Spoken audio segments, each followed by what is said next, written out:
बिस्मिल्लाहिर्रहमानिर्रहीम। अस्सलाम वालेकुम नाज़रीन। आज टीवी में मैं आप सबको खुश आमदीद कहता हूँ और उम्मीद करता हूँ कि आप लोग खैरियत से होंगे।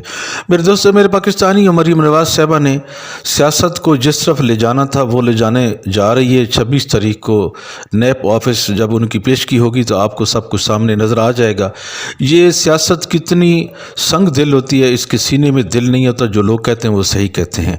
अपने मतलब के लिए मरीम नवाज़ साहिबा इस हद तक गिर सकती है, ये हम पहले से जानते थे, लेकिन हम देख रहे थे कि शायद थोड़ा सा उसको अक्ल आ चुकी हो, चूँकि वो मुश्किल वक्त इस तरह के देख चुकी है। उसको पता है कि ना तो जलसों से कुछ हुआ है और ना ही रैलियों से कुछ हुआ है।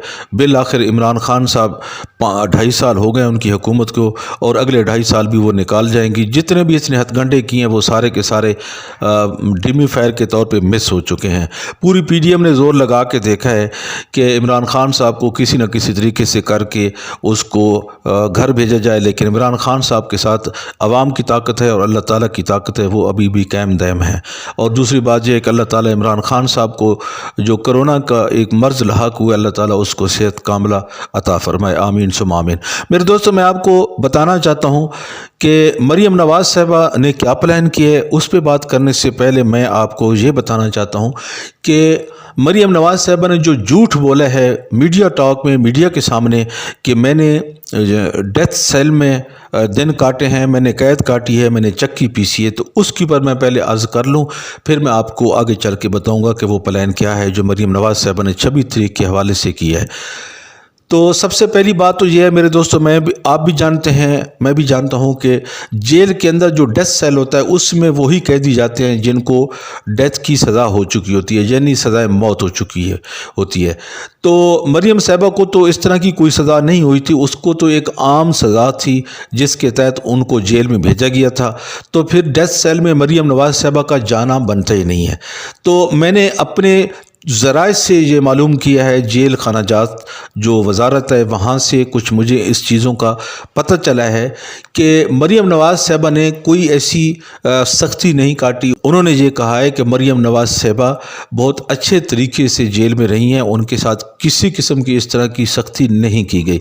और दूसरी बात मेरे दोस्तों, मैं आपको बताऊं कि जो ये इस तरह के लोग होते हैं, यानी जो सियासी लोग होते हैं ख़ास तौर पे, उनके लिए तो एक कानून भी है। जैसे अभी शहबाज शरीफ साहब रह रहे हैं जेल के अंदर, तो उनको B क्लास मिला हुआ है, और इसी तरह हमजा शहबाज साहब रहे हैं तो उनको भी इसी तरह जेल की सहूलियात मिलती रही हैं और B क्लास मिला हुआ था।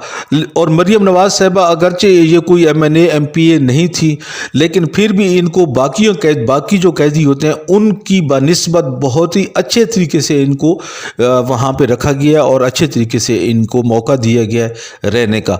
लेकिन उसके बावजूद ये जेल के ऊपर इस तरह के इल्ज़ाम लगा रही थी जो कि सरासर झूठ की कहानी थे।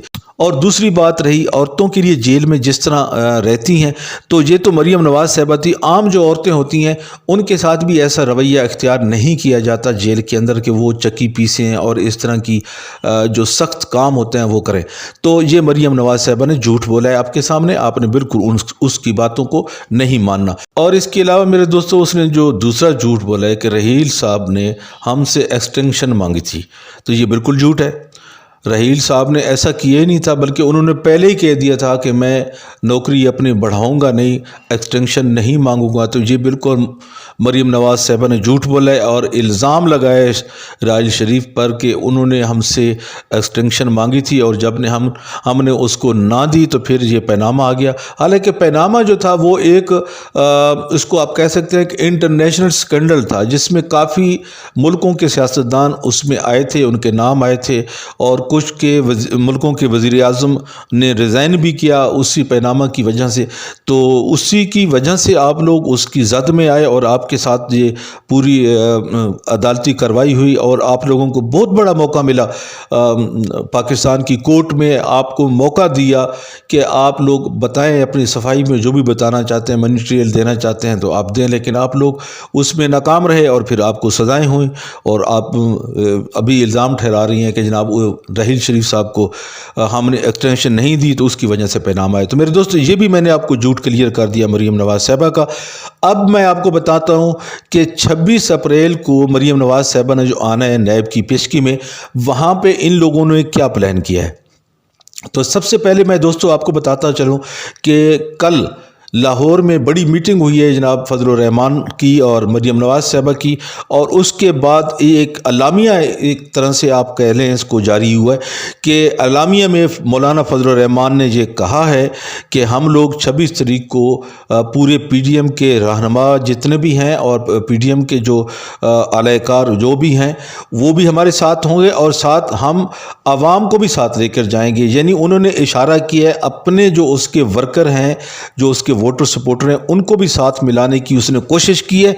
और वो उन्होंने कहा है वाज़ेह तौर पे कि हम लाखों की तादाद में मजमा लेके जाएंगे मरियम नवाज़ साहबा के साथ जब ये लाहौर पेशगी पे जाएंगी नैब के ऑफिस में। और इसके अलावा मरियम ने जो बात की है वो ये की है आवाम से, उन्होंने कहा है कि हम इकट्ठे जाएंगे और साथ मिलकर जाएंगे नैब के ऑफिस में। तो इसका एक ही मतलब है कि इन्होंने मैदान जंग बनाना है उसके इलाके को, वहाँ जो नैब का ऑफिस है सारा कुछ इन्होंने प्लान कर लिया है। मेरे दोस्तों अंदर की खबर दे रहा हूँ, जो इनकी अंदर की बात हुई है वो ये हुई है कि इन्होंने डंडे सोटे पत्थर लेके जाने हैं, और वो स्क्वाड भी वो लोग खसूसी तौर पे जो इन चीज़ों में माहिर होते हैं वो भी इन लोगों ने तैयार कर लिए हैं।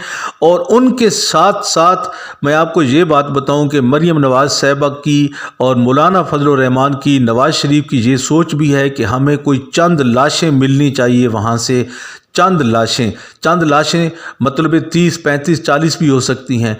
तो लाशों के ऊपर हम अभी सियासत करेंगे तो हम कामयाब होंगे इमरान खान को हटाने के लिए। अब ये इस लेवल तक गिर चुकी है मरियम नवाज़ साहबा और मौलाना फजलुर रहमान और नवाज़ शरीफ साहब, और वो चाहते हैं कि ये जो बिरयानी के डब्बे हमने देने हैं इस गरीब आवाम को, इसके बदले में हमें लाशें मिलनी चाहिए। और ये वही लोग हैं जो दिहाड़ीदार हैं, गरीब हैं, जो भी हैं, लेकिन उनको भी सोचना चाहिए कि उनको ये बिरयानी के डब्बे कितने महंगे पड़ सकते हैं।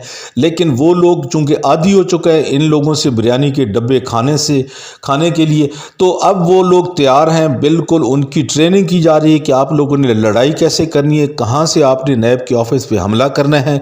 और इस तरीके की सारी कुछ प्लानिंग करने के बाद 26 तारीख को अभी आपने देखना है कि ये लोग जाएंगे और उसी तरह नैब के ऑफिस पे हमला करेंगे, बजाय इसके कि मरियम नवाज़ साहबा उसका मनी ट्रेल दे, जो उससे पूछा जाए कि आपने ये जायदादें जो बनाई हैं, जब आप कहती हैं कि लंदन तो क्या मेरी पाकिस्तान में भी कोई प्रॉपर्टी नहीं है, तो फिर आप बताएं कि ये प्रॉपर्टी जो पाकिस्तान में आपकी नाम पे है और बेनामी जायदादें हैं, इनका आप जवाब दें।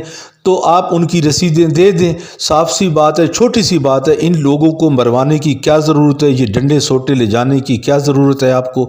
आप सीधी सी बात करें, इदारे के साथ तावन करें जो एक इंडिपेंडेंट इदारा है, और इस वक्त वो बिल्कुल ताकतवर हो चुका है। नैब का इदारा अपने पाँव पे खड़ा है। जस्टिस जावेद इकबाल साहब कई दफ़ा कह चुके हैं कि हम न्यूट्रल हैं, हम किसी के अंडर नहीं आते, हम जो भी काम करते हैं पाकिस्तान की भलाई के लिए करते हैं। तो इस दफ़ा भी मरियम नवाज़ साहब को बुलाया गया है 26 तारीख को, और 26 तारीख को जो स्ट्रेटजी बनाई है PDM ने वो ये बनाई जो मैं आपके सामने बयान कर चुका हूँ। लेकिन जो हुकूमत पंजाब की स्ट्रेटजी है वो भी बड़ी ज़बरदस्त किस्म की है। उन्होंने भी इन लोगों को रोकने के लिए एक स्ट्रेटजी बनाई हुई है। जब ये लाहौर की तरफ बढ़ेंगे, नैब ऑफिस की तरफ बढ़ेंगे, तो इनको लग पता जाएगा कि वो ना तो लाशें गिराएंगे और ना और कुछ करेंगे, सिर्फ़ और सिर्फ चंद लोग आगे जाएंगे मरियम नवाज़ के साथ जो उसके ज़रूरी होंगे, जैसे को वकला बरादरी के लोग होंगे, उनके अलावा किसी को भी आगे नहीं जाने दिया जाएगा। लेकिन गवर्नमेंट के पास बड़े तरीके होते हैं, उनके पास टीयर गैस भी होती है, आंसू गैस भी होती है, वो किसी न किसी तरीके से इन लोगों को ज़रूर टैकल करेंगे। और इसमें मरियम नवाज़ की और मौलाना फजलुर रहमान और नवाज़ शरीफ की जो सोच है कि हम लाशें लेके जाएं, वो इनको लाशें नहीं मिलेंगी, क्योंकि उससे सबसे जो ज़्यादा नुकसान होगा वो हुकूमत का होगा, और उसी में सबसे जो ज़्यादा फ़ायदा होगा वो होगा PMLN को। और वो चाहते हैं कि लाशें गिरें और हम अगले जो 2.5 साल हैं या 1.5-2 साल हैं उसमें अपने आप को सियासत में ज़िंदा रखने के लिए उन लाशों का इस्तेमाल करें। तो ये इनकी स्ट्रेटजी है मेरे दोस्तों, मेरे पाकिस्तानियों। अब देखते हैं कि 26 तारीख को ये लोग क्या करते हैं क्या नहीं करते। حکومت ان کو کیسے روک پاتی ہے، حکومت نے جو پلان کیا ہے، جو اسٹریٹجی حکومت کی ہے، وہ کس حد تک کامیاب ہوتی ہے، آپ بھی دیکھیں، میں بھی دیکھتا ہوں۔ انشاءاللہ میرے اللہ کو منظور ہوا تو پاکستان کی عوام کامیاب ہوگی، عمران خان کامیاب ہوں گے، اور حکومت پنجاب کامیاب ہوگی، اور نیب کا جو ادارہ ہے وہ کامیاب ہوگا۔ اس کے ساتھ میرے دوستو اجازت چاہتا ہوں۔ پاکستان کی فوج کے لیے نعرہ ضرور کمٹ کیا کریں، پاک فوج زندہ باد۔